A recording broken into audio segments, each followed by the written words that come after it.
Nice shoes, Brian.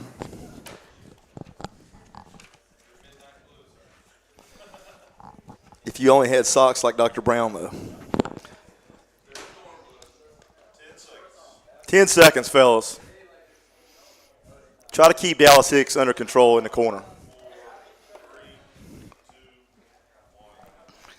Well, hi, everyone, and welcome to the Matt Ridge Davidson-Davie Community College Coaches Show. I'm Miles Poole, along with Coach Ridge, Brandon Mullis. Coach Mullis on the camera for us tonight. We've got some fans, Storm supporters to the left, a lot of players to the right over here, and our special guest, Dr. Jonathan Brown, going to be coming up here a little bit shortly. So we've got a really good show, Coach. We're going to talk about last weekend's tournament, the regional tournament. We got our T-shirt on here to support that, 5 in a row for you guys. And we're also going to talk a little bit about the upcoming national tournament starting next week in Danville, Illinois. So I want to remind you that you can ask Coach Ridge or our special guest or anybody here a question via Facebook. We'll be following that link.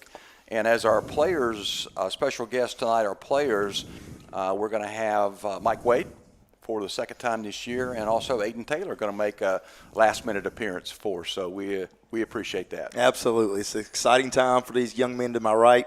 We're looking forward to next week, obviously, flying out to Danville this Saturday. Dr. Brown's going with us, Tim Gwillem. So we've got a huge support staff here at the college, as well as in the community. We got people like Caleb Curry already bought his ticket to fly out and support us, Aaron McAbee, et cetera, et cetera. So just so blessed to have so many people in our inner circle willing to support us in numerous ways. And we appreciate you for watching the Coach's Show tonight, and as you've done all year long. 32-1, Coach.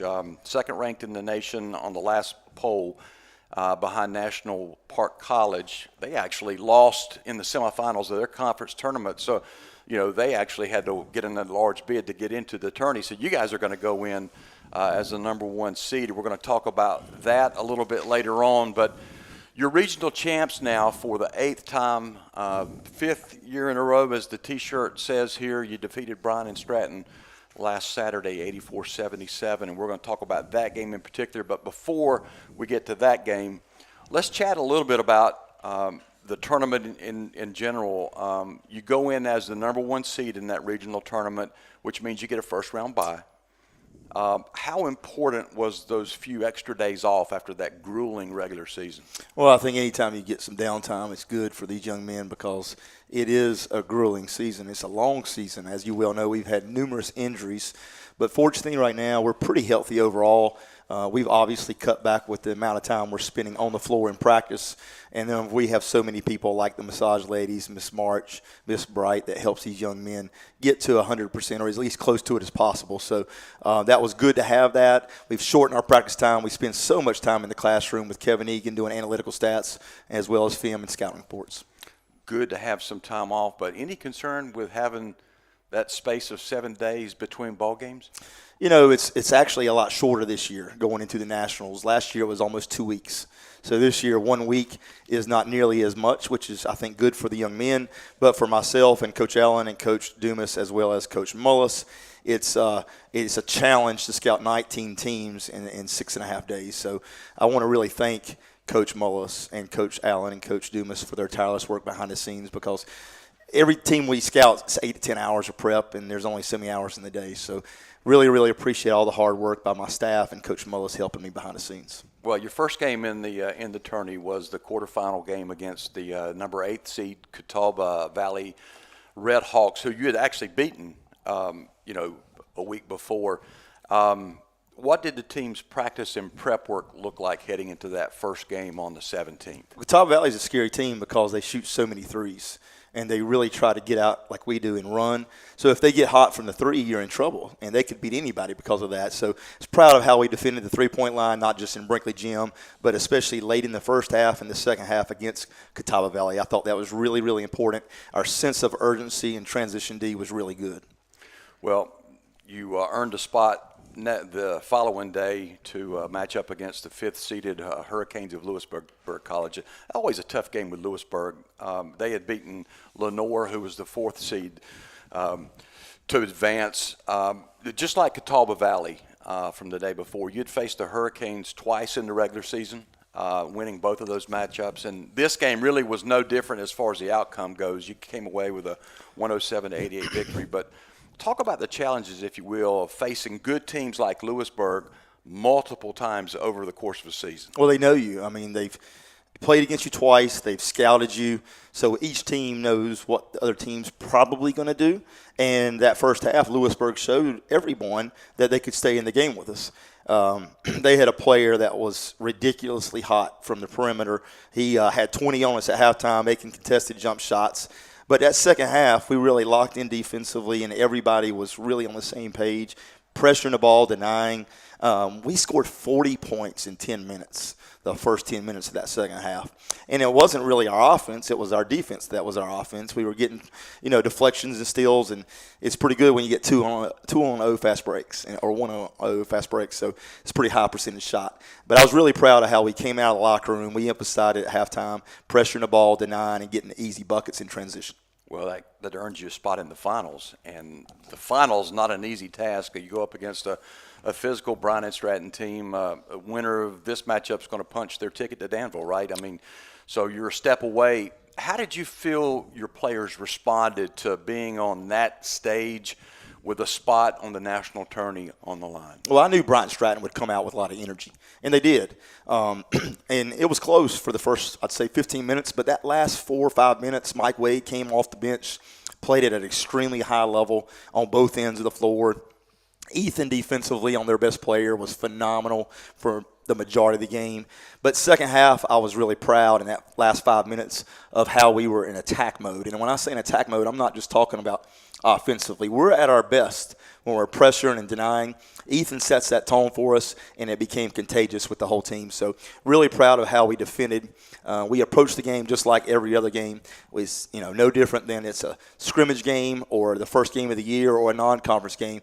Our prep work for every game, whether it's Danville, Illinois, regional finals, or a non-conference regular season game, is the exact same.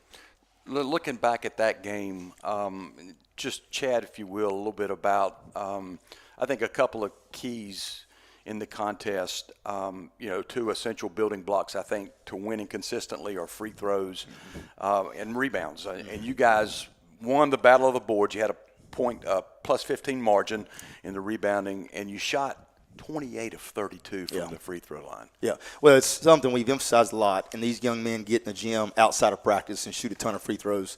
We shoot probably 30 to 40, sometimes 50, 60 free throws a day. We have multiple free throw drills we do, but really proud, again, of first getting to the free throw line.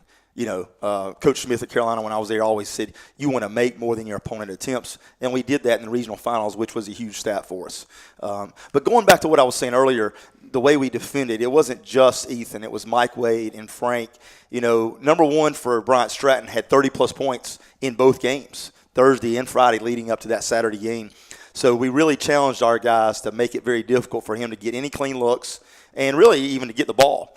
And so I was really proud of how we defended. But, again, we did rebound it really well. Najee had a lot of big-time rebounds. One was a huge putback late in the game. It wasn't just Najee. It was a group effort. Really proud of how we defended and shot the ball well from the line. Yeah, I was just looking at some of the stats, before showtime. You guys, from a rebounding margin, 15th in the nation, plus 11.6 for the year. You're number one in the country in free throws made a game, 20.7. Just I think that, you look back at the season and you look at some of these stats, and it tells the story.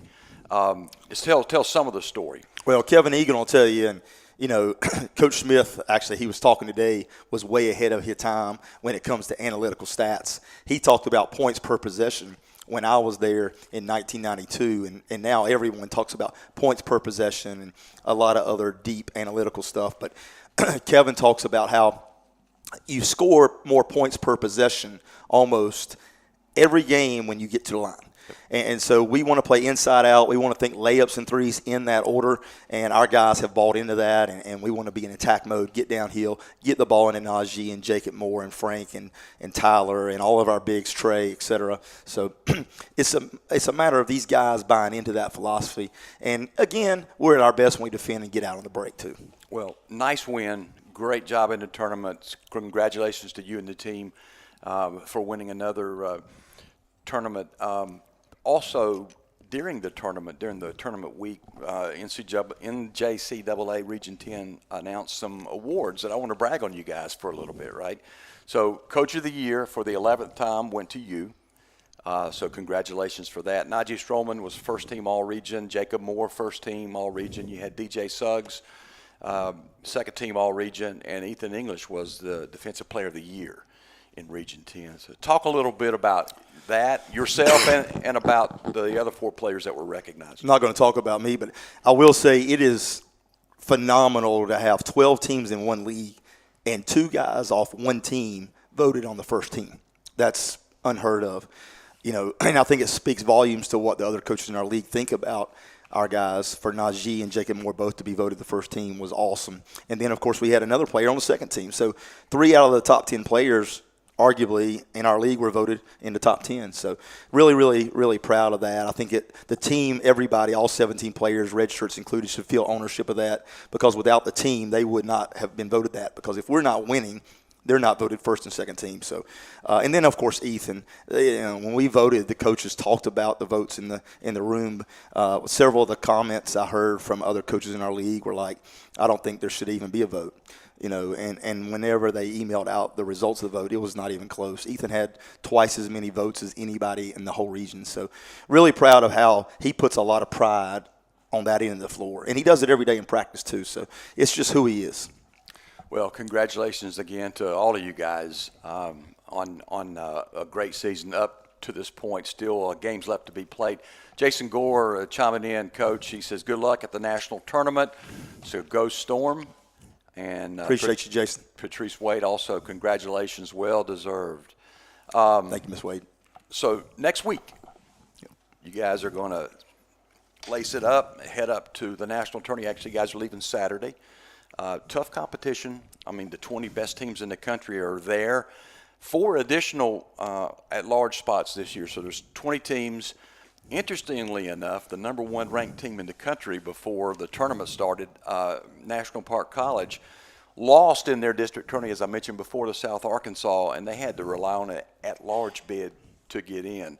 So you get the number 1 seed. Your first game, is Tuesday at 11 a.m. against either Hocking or South Arkansas. So tell us a little bit about those potential matchups. First, I want to comment on the fact that National Park lost and got in as at large. You see it at every level. Just because you're ranked doesn't guarantee you anything. If anything, it puts a bullseye on your chest. So us going in as the 1 seed doesn't promise us anything. Last year we were the number 1 seed, and we were down at halftime to the 16 seed. Yep. A few years ago, I believe Virginia was the 1 seed in the NCAA tournament and lost to a 16 seed. So we are not overlooking this first game against either Hocking or South Arkansas. We're putting our total emphasis on that first game. So first want to say that. But South Arkansas is extremely balanced. They got 5 guys that average double figures. Their guards are solid. They average 89 points a game, just like Hocking does. Their point guard is their leading scorer, but again, they're very balanced, much like us. Hocking, on the other hand, is one of the best offensive rebounding team in the country. I believe they're currently 3rd in the country. They've got a kid number 2 that is phenomenal. He's just as big as Jacob Moore. He's actually a lefty. Reminds me of Jacob to some degree. And they are really good at attacking the rim off the ball, and they like to throw lob dunks. So we've got to be solid, not just on the ball against Hocking if that's who we play, but off the ball because they are cutting for lob dunks. Well, South Arkansas, too, just to note, first ever appearance in the national tourney, they were the team that defeated National Park College in that semifinal in their tournament. So very, very good teams in this tourney. You guys are going to be the only Region 10 team in the tourney representing the conference this year. No other teams earned one of the 4 at-large bids. How are those bids determined, by the way? There's a committee, and they meet, and they discuss, and they debate, and then they eventually make a decision. It's made up of at least 1 person from every region around the whole country. And, there were some teams that were in the last poll that got leapfrogged, and a lot of it was body of work, Your strength of schedule is a big emphasis. That's one reason I was excited about Henry Ford driving down here and playing us. We thought they would be in the tournament, but they're not. And we thought that would help us. But I'm not sure that it did. But at the same time, we were the number 1 seed. But if they were in the tournament, it would have definitely helped us. But at the same time, when you look at who got in, I'm sure there was a couple teams out there that were on the fringe and bubble that almost got in. I'm sure it's a huge disappointment. But it got a tough job to pick 4 teams when really there, in my opinion, was 6 deserving to go. Henry Ford, by the way, beat Hocking 107-62 at one point in the season, very, very early in the season. But just a question for you, and you kind of alluded to it just a moment ago. Just because you're ranked doesn't guarantee you anything. I mean, there were 2 top 10 teams that didn't get in. Chandler, number 7, didn't get in. Number 10, Kirkwood didn't get in to the tourney as well. At the end of the day, you got to earn your way in. You got to win that conference tourney, right? Yeah. You can't wait on that bid. But I am curious, with some of those top 10 or top big ranked teams not getting in, what's your perspective on, I know they expanded it this year, but would you like to see it expand beyond 20 teams? Well, the fact that they expanded it to 20, I think, was the right thing. There's a lot of debate nationwide with athletic directors and presidents of colleges about, the budget at our level. In the state of North Carolina, we're not allowed to use state funds. It is not cheap to fly 20-plus guys across the country for a week, hotels, meals, etc. And unfortunately, at our level, sometimes, presidents look at it that way. Now, we're blessed here at Davidson-Davie that our foundation and president is extremely supportive, and they don't ever bring that up to me. We have unbelievable support in our community, but there are presidents around the country that look at it. 2 of the teams that didn't get in, I was told this week, one of the 2 that was on the fringe, their college president, the rumor I was told earlier just today was if they didn't win the regional tournament, even if they got picked, they may not have gone. So, it's unfortunately a necessary evil. You have to have the money to send 20-plus guys across the country for a week. But I'm just blessed that they did move it to 20. I don't know that they'll move it up anymore. They may. The Division I, I think, has 30-plus teams in the tournament. But I'm just blessed that I feel blessed they moved it to 20. I don't know they'll move it up anymore anytime soon.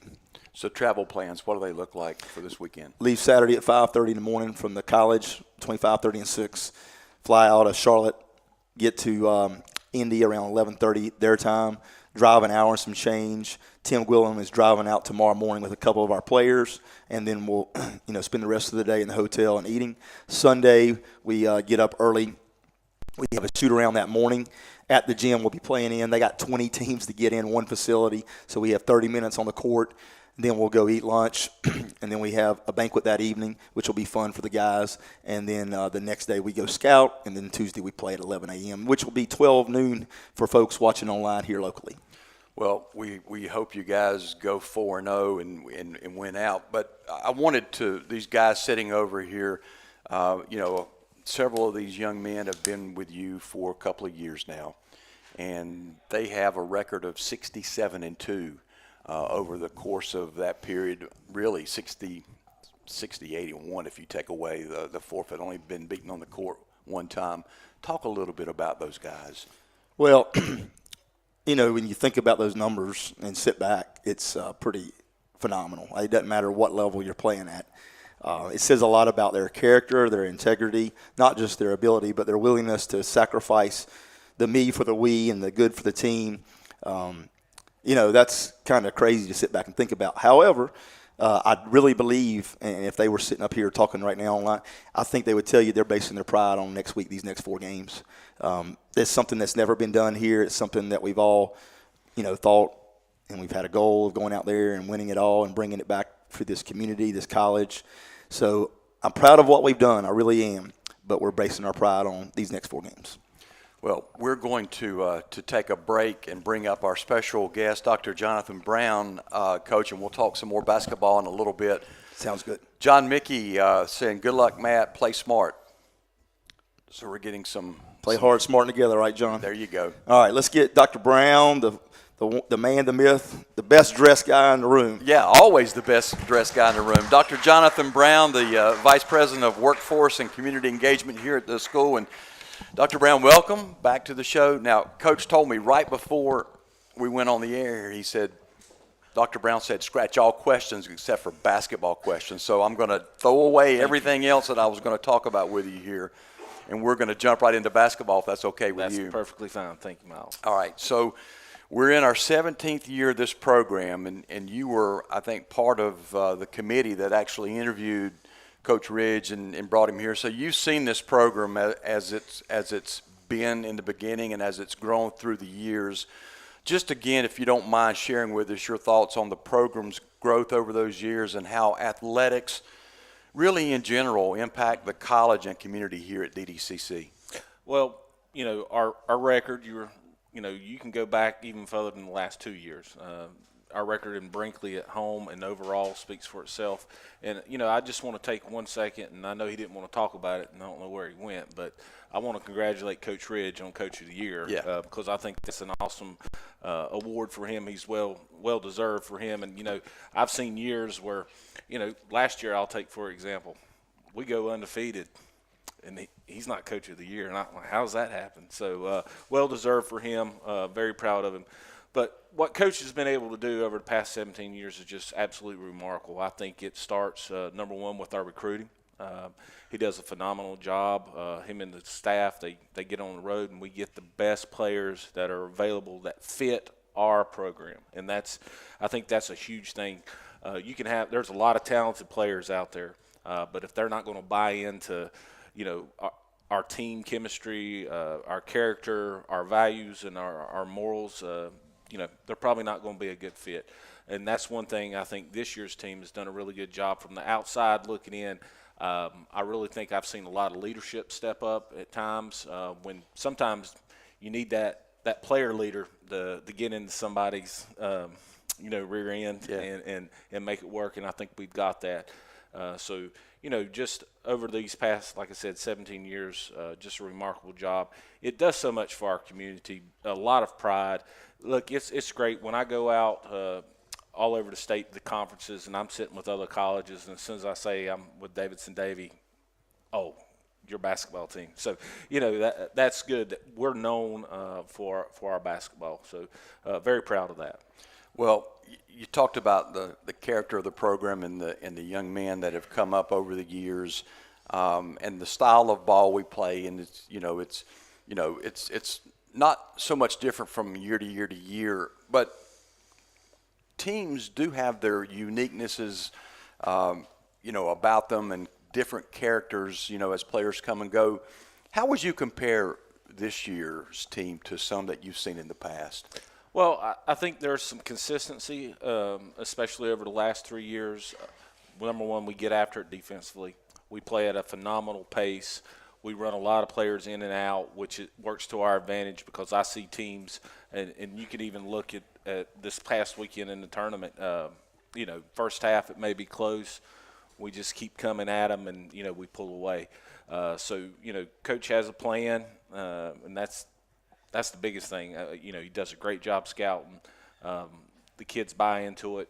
Well, not kids, but young men, buy out to it. So it's – you know, it's just a total effort by the staff and the players. Did you get a chance to go to Cape Fear and watch the tourney this past weekend? I did not, but I watched it on the streaming service, so was able to watch all 3 games. What do you think were some of the things the team did well? Well, I thought defensively in spurts, not all 3 times. You know, one thing, take care of the basketball. We're going to learn over the next week that every possession counts. So, you know, that's a huge thing, taking good shots and working in the flow of the game. When we, as Coach mentioned, when we do that and we feed off our defense, offense becomes really easy for us, and we score a lot of points very quickly.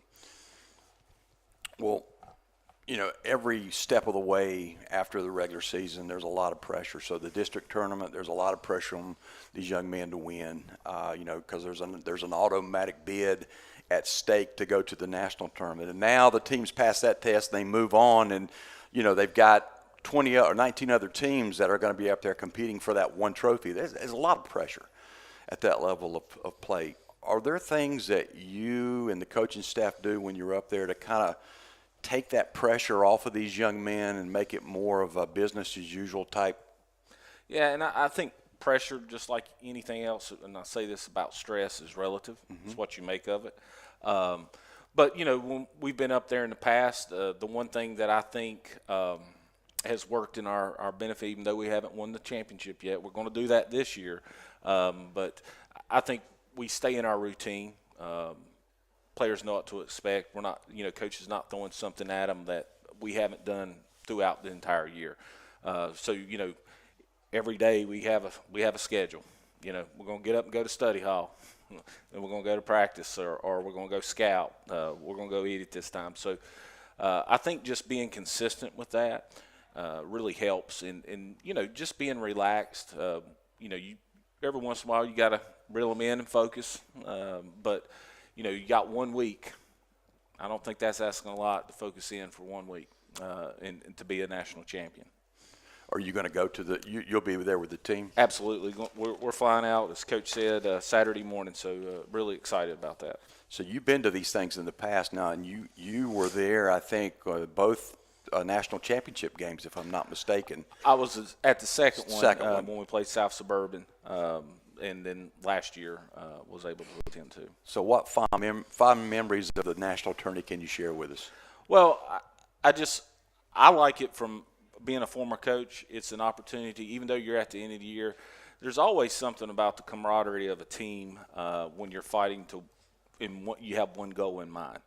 So to me, it's more of the memories that you share with your teammates, your peers. You know, there's been some great games.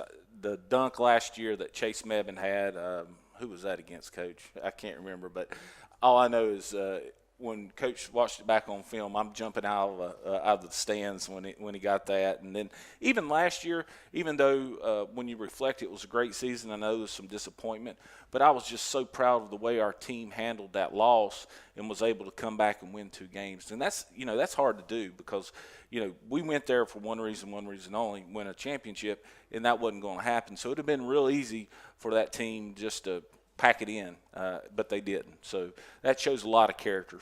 Yeah, I was going to say that's definitely the character of the program. So any specific advice you've got for these guys as you head up to Danville? Yeah, I'll just repeat it. You got 1 week to lock in. The biggest thing, stay out of your feelings for a week. Stay out of your feelings. You got one goal only. So if you can do that, we've got the talent, we've got the team. I have no doubt in that. And hopefully we'll be raising a trophy and cutting down some nets. So I got another couple of questions for you, Dr. Brown, if you don't mind. So if you're a young player that's listening to us, watching tonight, give us a reason or a couple of reasons why they should come here and look at this school to further not only their playing but their education. Sure. So, you know, I think you could ask all these gentlemen over here. It's an honor and a privilege for them to come play here. Storm basketball. Consistency has been our model, and you know, Coach and I talk a lot. It's easy to get there, but it's hard to stay on top. And you know, Coach has done a phenomenal job of that. Academically, you know, we're one of the best, if not the best. We're always in the top 3 according to our metrics that we get from the system office as the top academic college in the state out of 58 of them. So I feel like we offer over 40 programs. And then on the continuing ed side, probably another 40 more plus. So there's a lot of opportunities there at a great value. Most of our students that come here, they're either going straight into the workforce when they leave us, or they're going on to a 4-year school. So it's win-win. And, you know, I say to young people all the time, if you come to a community college, you get a degree, a certificate, diploma, or some type of workforce credential, what'd you lose? Nobody can ever take that away from you. Right. You're job ready. So, you know, you can have backup plans. And then you can always, the older you get, you can go back. You know, I was still doing my studying into my 40s. So, you know, being a lifelong learner, there's nothing wrong with that. Yep, absolutely agree with you. One more question. So this is the last one. This was one that I don't know who wrote this on here, but somebody stuck this on before I could see it and read it. But there are rumors that you and Coach Ridge actually played against each other in high school. I think you went to Central Davidson. You were Spartan. I was. Matt was at Ledford. Give our listeners a little bit of flavor about those games, how they went, and a question is, Coach Ridge as competitive as a former player as he is as a coach? Absolutely. Absolutely competitive. I will say this, Coach is a year older than me, so he's really old.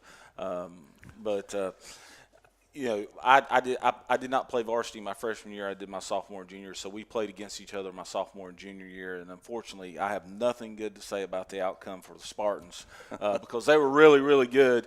Had a really talented team. They were, you know, probably 8 or 9 deep, and they could play. And Coach Ridge was, you know, an awesome player, great shooter. But I thought he was always the heart of that team, and you know, an excellent leader. Because he had some guys that weren't afraid to put up shots. You know, when you got Brian Higgy and Brett Spade on your team, there's not a lot of shots that go around.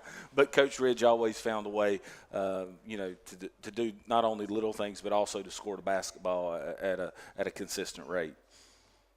Well, all right. So I appreciate you as well are a great leader. Both of you guys are. You mentoring these young men and helping lead this institution here into the future. So thank you for all you do. Thank you, Miles. Have a good one. You too. Dr. Jonathan Brown.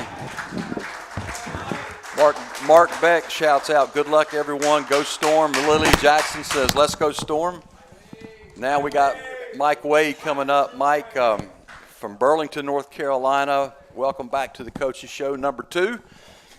Mike Wade comes in having played in 29 of our games this season.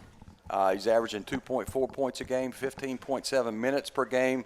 And he sports a very respectable 2.1 assists to turnover ratio, Mike. On the earlier Coaches Show that you were on at the beginning of the season, we spoke about your decision to come back to the program after a 2-year absence. You played on the 2021-22 team, I believe. Has this season gone like you envisioned it? Yes, sir. Yes, sir. It definitely has. I don't think I would have came back for anything less than what we've accomplished so far. So hopefully we can go up to Illinois and win 4 more. So that 21-22 team you played on, they were 33-3, and you finished second to South Suburban in that national tourney. What are some of the similarities or differences, if you want to, between that team and this year's 32-1 squad?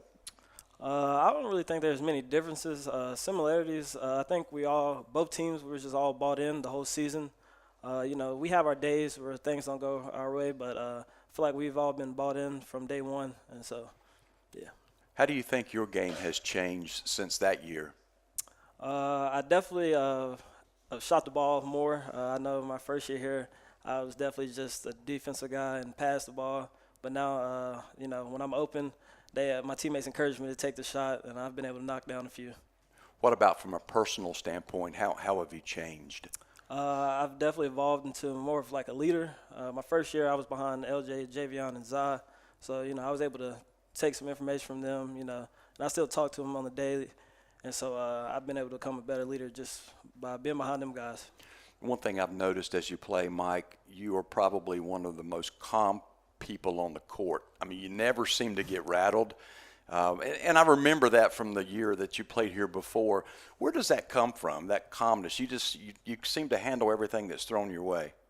I don't really know. I just don't really let anything get to me, you know. I just let my game do the talking, and I just go on about my day. So you've been in the national championship game before. How are you taking that experience as a leadership opportunity to talk to these guys here? Well, since I haven't been there before, I just tell the guys, I've been telling them, like Coach Ridge just told us, just go up there, be calm, don't overthink, you know, just be relaxed, play relaxed. It's just a game. There's nothing to be stressed about, you know. 4 more games. We've been playing basketball from August to now, so there's nothing we should be worried about. Well, it's important, I think, to be playing your best ball as the season wears on and you get into tournament play. You are playing, I think, your best ball of the year of the past couple of weeks. So in the conference tourney, I was just looking at the stats. You had 6 assists in that opening game against Catawba Valley. You had 7 points in the big win against Lewisburg. And then I think maybe your best game in 2 years here, you had 13 points. You were 3 of 6 shooting from the floor, 7 of 8 from the charity stripe. And you got 5 rebounds in that big win against Bryan and Stratton. Talk about your play in last week's tournament and really in the finals against Bryan and Stratton. Well, like I told the guys, I was like, my season's on the line. I don't want to go home, so I knew I had to come out there, do a little bit more than I've been doing. I know I like to get my teammates involved, but this past weekend they really was telling me, they gave me the ball, and they were just letting me do my thing. So I really appreciate them for that. And, they kept telling me just keep attacking and just keep doing you. So that's what I was doing. So doing your thing, what's the strength? What is your strength? Really my speed. That's the number one thing. Once I'm on a break, there's really no one that can stay with me. Once I get the ball and take off, I'm gone. Well, yeah, there you go. Yeah. So second season here, your boomerang year. What's it like playing for the man over to your right? Nothing's changed. He's the same person he was first year. I feel like me and him definitely have gotten closer from first year. I know my first year he wanted me around a lot more, but I was really laid back and just chill at the house. But now me and him have gotten really close, so I've really enjoyed him, and I thank him for letting me come back. Yeah. Well, is there anything we see him from game time, but you guys see him a lot. You're in practice sessions. You're with him a lot. That we as fans don't get a chance to see. Any viewers out there, anything you want to share, anything special about him that we may not know? He's a jokester. He has a lot of jokes. Some people when they see him, because I know most of y'all see him during the game, he's really intense and he's usually yelling at us. But outside of that, he's really a jokester. He likes to crack a lot of jokes. So as you guys get on the plane Saturday to head up to Danville, what is one thing you think this team needs to focus on heading into that national tourney? Really, we need to just focus on just everyone being relaxed, making sure we execute all our details, all our sets, because going up there, it's going to be a half-court game. We're used to getting out and running, and all the teams up there, it's all the best of the best. So it's not going to be how we usually play, so we're just going to make sure we execute everything and get the job done. Do you do anything different or special to prepare yourself for a game? Any kind of rituals that you go through? Music that you listen to? I can't really say what music I listen to, but I listen to some music. Get me locked in. I really like I'll step away from everybody, just turn my volume all the way up and just lock in the moment and get ready to go out there and destroy our opponent. Well, after you guys come back and you finish out your education here at Davidson-Davie, what are your goals? I plan to go to a 4-year after this, finish my degree off. Don't know where yet. Got some schools looking at me. So eventually after the season's over, I could make a decision on that. Well, it's been fun watching you play in these couple of seasons you've been here, Mike. Appreciate you coming back, and great to have you on the show. Good luck in that national tourney, and don't forget to have fun. Enjoy the moment. Yes, sir. Mike Wade, nice job. Aiden Taylor going to step up now. Aiden, of course, in his freshman year, first year out of Charleston, South Carolina. Of course, Aiden's no stranger to the program. Jaheim Taylor was a star here for a couple of years, so Aiden's familiar with the program before he actually signed and came here. So welcome. Thanks for stepping in at the last minute. You're welcome. Okay, all right. So let me know, this is your first season. Mm-hmm. Tell us a little bit now that we've gone through the regular season, we've gone through the regional tournament. What have you enjoyed most about this year? Really just being around the team, just bonding together, doing stuff outside of practice, and just. Have you learned a lot about yourself personally? No, not really. I just do the same thing. Talk about, as the year's gone on, how do you think your game has improved?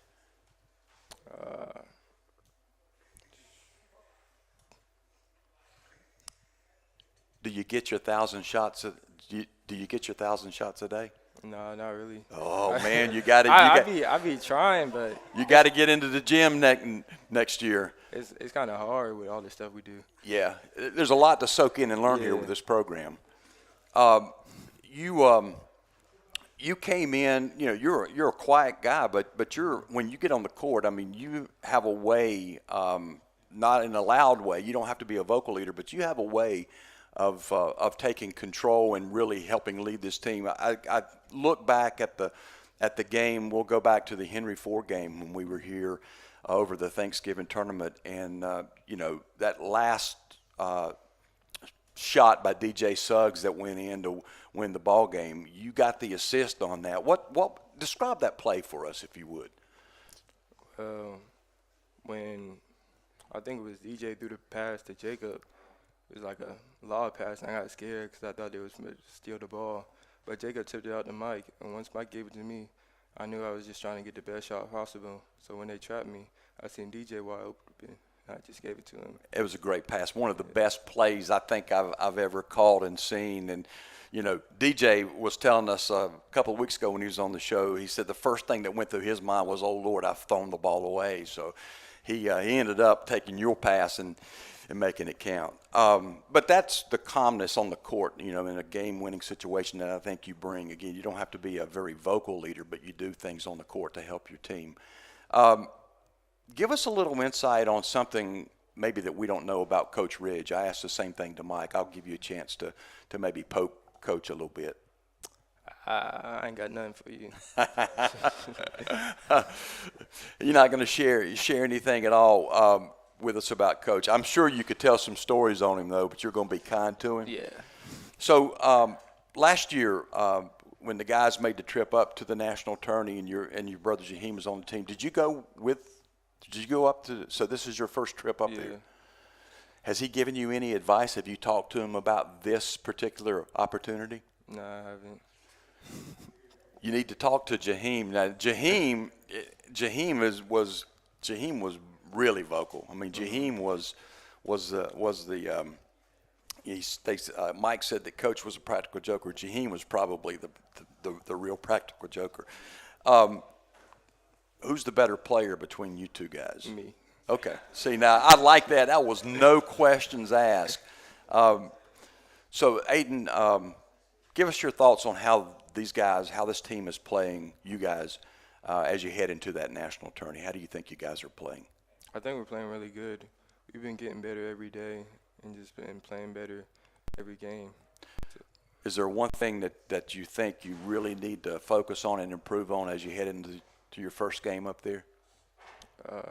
I think we just got to make shots because our defense is going to be there. It's just a matter if we're going to make shots or not. How was it like playing in that district tournament last week? Was it a little different feel for you, or had you been on that kind of stage before in your high school career? I feel like it's been the same. It wasn't really different. I'm just playing a regular season game. What about your rituals, your pregame rituals? Anything that you go through? Any special foods? Any music that you can share with us that you listen to? Not really. I just meditate a little bit before the game. Okay. Well, I want to thank you for a great first season. Mm-hmm. Okay. And there's still games to be played, right? Yeah. Good luck to you guys up in the national tourney, and don't forget to have fun, right? Aiden Taylor stepping in at the last minute. I like that. Nice job. So thanks to both Mike and Aiden for coming in. Coach? I want to thank Aiden for filling in at the last minute. He volunteered, didn't he? He sure did. That's Can nice. I throw you a curveball? Yeah, absolutely. We are so blessed in this community to have so many people that support us. Yes. And back in November, we had a Thanksgiving Classic that you call 2 games a day. Yep. I had the man, the myth, the legend, the best lawyer in Thomasville fill in and run our hospitality room. And him and his son Chris are here tonight. So, Gary Bowers, come on up. Best lawyer in Thomasville. All right. GB. Make sure you ask him about his card collection, too. Ask him about his card collection? Okay. Coach really knows how to put people on the spot here. He's good about that. He's good about that. Lily Jackson, let's go Storm again. Patrice says, we're proud of you, Mike. Let's bring home the championship. We'll be in Illinois. Let's go Storm. Okay, Gary, welcome to the program. Yes, sir. So, Thanks for having me. Yeah, Great to have you. I wish I had some questions prepared for you, but I will ask you, how long have you been a Storm supporter and fan? I've kind of followed along in the paper and on the internet over the last few years. In the last couple years, kind of talking to Coach Ridge and Dr. Brown. I've known Dr. Brown. I coached with Dr. Brown several years ago in his program at Central Davidson Baseball. And we both went to Belmont Abbey also and played baseball there. But so just kind of following it from afar. Talked to Coach and had some opportunities. We tried to make it every home game we could this year, and really impressive play by these fellas. You can tell they have put a commitment into each other, to this program, their work product, their production throughout the season. It shows a lot. They've made a lot of sacrifices, and a week more of sacrifice is going to carry them a lot forward. And you tell these guys they're going to settle for nothing less. Bring home the big trophy. We need to hang a different banner in Brinkley, right? Yes, sir. There's a lot of banners in there too. There's a ton of banners in there, but we need. There's one that's missing.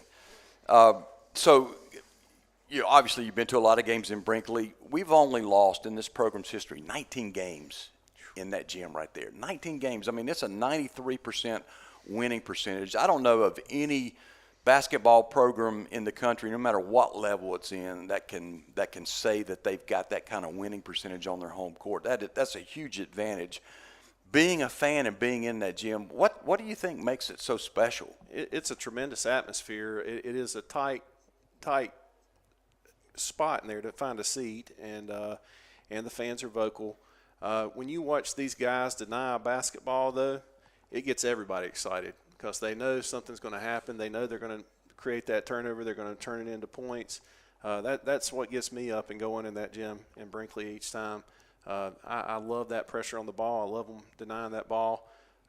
And again, kind of speaking toward the program that you see in production there, these guys have bought in. It's a lot easier to want to shoot it than to go down there and put that pressure on there and deny it and take the ball away or make them call the timeout. I've seen that a dozen times this season at the home games. So. We were talking a little bit about the Henry Ford game here at Thanksgiving, and Coach Ridge said that you were working in hospitality here, I think, for the – did you get a chance to see the game? I was actually at the games all day the day before, I believe the Saturday before, and so I'd worked out at the hospitality section there, so I got to watch all the games then. I watched some of it online, but I work a pretty tough schedule, so I didn't get to watch the whole thing. Even on Sundays, I get to work a little bit, so – Are you going to make the trip, or I'm sure you'll be tuning in if you don't make the trip? Unfortunately, I'm not able to, but I'm definitely going to be tuning in. I tuned into some of the tournament games last week on that Cape Fear network, and just the consistency they show on the floor, it speaks volumes for their commitment to things, and you can tell they've really put a lot of time and sacrifice into this season. And that's what it takes to work as a team and have success on the floor. Well, you've coached, as you mentioned, you've coached young men before. What advice would you have for these guys as they travel up on Saturday? I had a coach. I'm from the Thomasville area. I went to Thomasville High School. I had a coach growing up, and anytime I work with youth or work with young players, I remind my players of something my coach told me. When I played at Doak Park, I played baseball, and I was 10 years old, and I gave up a home run. And my coach came out to the pitcher's mound, and I had a tear in my eye. And he says, nothing's going to defeat your try but your failure, and you don't fail until you give up. And I think it's an important message for anybody. You're going to experience things that aren't going to go your way, and you're not going to fail if you keep pushing through and trying and working your tail off. And that's resonated with me. Golly, through law school, through anything I've pursued in life, I think that's the type of stuff Coach Ridge probably puts in your ear. Coach Ridge was a basketball camp counselor for me as a kid, too, him and Brian Heggie. So, and I saw some of that competitive side back in those days for sure. But these guys, I think they've probably heard that lesson in some shape or form. But that's what I would stress upon them is not everything's going to go your way every moment. But you hold your head high, you stay focused, and you come and keep trying and put forth that effort, and good things can result. I think that's great advice. So what year did you graduate from Thomasville? I graduated in 1998. Okay. You were way after me. I was 80. So, yeah, I could be your father, Gary. Hey, at least y'all put me up here with a Bulldog and not a Letford and Central guy. Appreciate it. So being from the community here, you've seen what this program has done since its inception 16 plus years ago. What do you think are the reasons for the success? Well, I think it starts probably from the very top of your community here at the college itself, your administrators, your staff, that support, and it does. It's got to, you've got to have. I played baseball in college.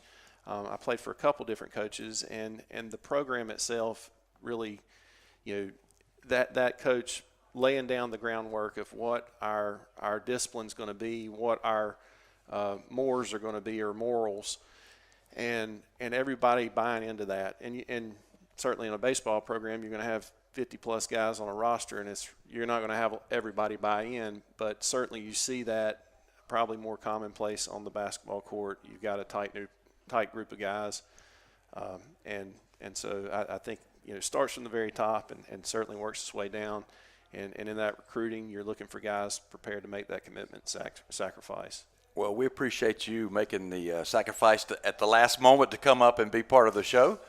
Thank you, Gary. No problem. Thank you. Appreciate for having that. me. Yes, sir. That's Gary Bowers.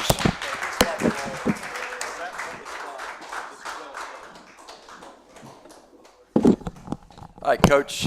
We got a few minutes here. Just give us a quick injury update as you head into tourney play. Well, first of all, since Gary said I was his camp counselor and Dr. Brown noted that I was older than him, I want to thank you for pointing out that you graduated in 1980, so I'm not the oldest person in the room. So appreciate you doing that. What was the question?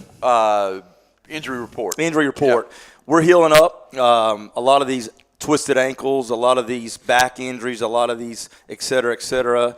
We're coming around at the right time. Not to say that we're all 100% healthy, but, it's tournament time. And it's like a few of our guys said, Coach, take me up. We're going. We'll have 13 guys dressed out on Tuesday at 11 a.m. Well, we got some, we talk about the Storm family here, and we've got some Storm family members that are continuing to play at four-year institutions, maybe one still playing, I think. I think Javion and those guys are still playing. But give us a little bit of update on how the season's ended for the Storm players and also Javion as well. Well, we'll start with the guys at LR. Chase battled injury pretty much the majority of the season. He did come back and play his last 7 or 8 games. He started most games, played really well. Of course, Shaheem had a big year for them as well. Aaron and Keith had a phenomenal year. I think they won 20 games at Shawan. Both were in the rotation, so super proud of both those guys. Faust was one of the best players at Lynchburg the entire year.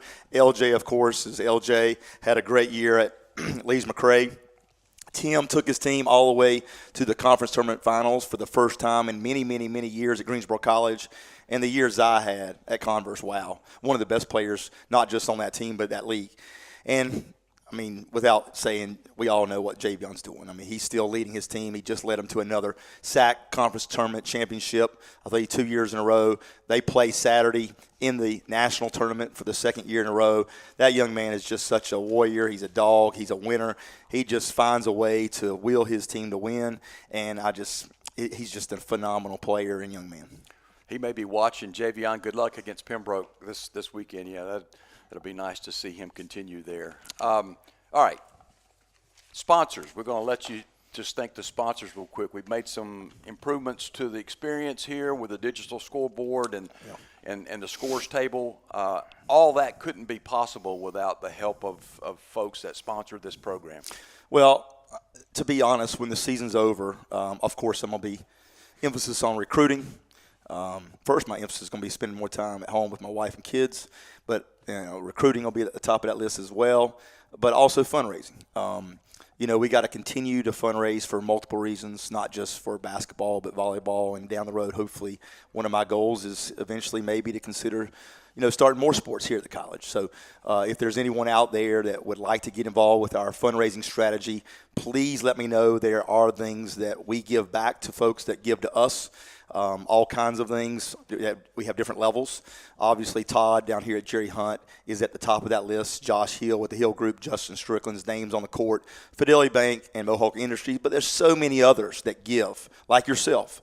And so I just so appreciative. But if anyone's listening, or maybe you know someone that has a business that would like to tax write off, or just to help young men and young ladies. Obviously we're in a scholarship league, and it takes money to recruit at this level, to get these big-time recruits in here to compete at that level we've been competing at. Well, closing comments, Coach. Next game is going to be Tuesday, March 11th. It's 11 a.m. their time, 12 noon our time. Either against Hocking or South Arkansas. So we're looking forward to that. That's your first game in the second round of the tourney. Our next coaches show, for those interested, going to be March 28th at 7 p.m. right here in Brinkley. We want to we'll talk and we'll wrap up the season. We'll celebrate. And we invite you to come out and join us here. It'd be nice to have a bunch of folks out live again. I'm going to clean a space off right here for a big national championship. There you go. Trophy. That'll be nice to put right here for that show. There's so many people here tonight I want to thank. Caleb and his family, they travel everywhere we go, it seems like. Caleb Curry, I hear him, I see him. Of course, Manuel and his wife. There's just so many people. Dallas Hicks is here tonight. Ken Cannon, appreciate them coming out. We got over here, of course, Gary and his son. Patrick comes to all of our home games, takes pictures, sets up this. And then Brandon Mullis, just unbelievable how much help he does for me behind the scenes. I mean, the last week has spent many hours. Brian Hughes and his family as well. Who did I miss? Anybody over there? Just so many people, not just the people here physically. But do want to say, if you're not traveling to Danville, you can join us online and watch us. I believe it's $35, only $35 to watch all the games next week. So go to the NJCAA network, and it's just $35, and then that gets you the whole week's games. Well, I want to thank you, Coach. Thank Dr. Jonathan Brown for being a guest tonight. Mike Wade, Aiden Taylor, Gary Bowers also, and we want to thank you for watching and supporting Storm basketball. Hey, guys, next week, go up there and do what you do and enjoy yourselves. Have a good time. So we'll see you guys in a week. Go Storm.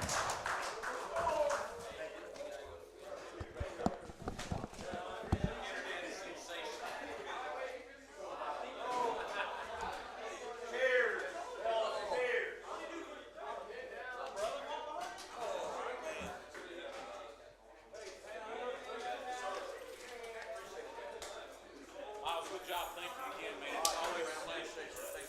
Coach, always a pleasure. Always. Yep. Have a good time. Yes, sir.